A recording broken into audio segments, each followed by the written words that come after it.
5ចំណុចដែលធ្វើឲ្យខ្ញុំសម្រេចចិត្តរៀនបណ្ដាធ្វើការងារបណ្ដាទាំងដែលខ្លួនឯងទៅនឹងអាយុ21ឆ្នាំ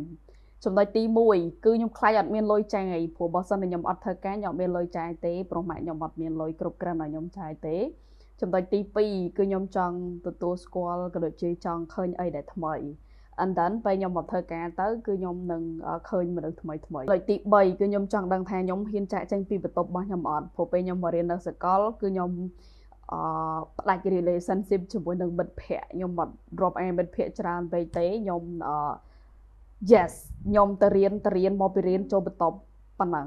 and then ចំណុចទី4ទាំងអស់គ្នាចង់ដឹងថាខ្លួនខ្ញុំក្លាហានប្រមាណភាគរយក្នុងការធ្វើការងារតើខ្ញុំអាចធ្វើការគេបានអត់ and then ចំណុចទី5ខ្ញុំចង់មានបទពិសោធន៍ហើយខ្ញុំគិតថាបើសិនខ្ញុំអត់ធ្វើការយកបទពិសោធន៍ទេគឺខ្ញុំនឹងអត់អាចកើតទៅជា billionaire បន្ទាប់ពីខ្ញុំចូលដល់ខ្ទង់អាយុ30ឆ្នាំវិញចឹងវាគឺជា5ចំណុចដែល inspire ខ្ញុំដើម្បីធ្វើការបដិរៀនបដិ yes bye bye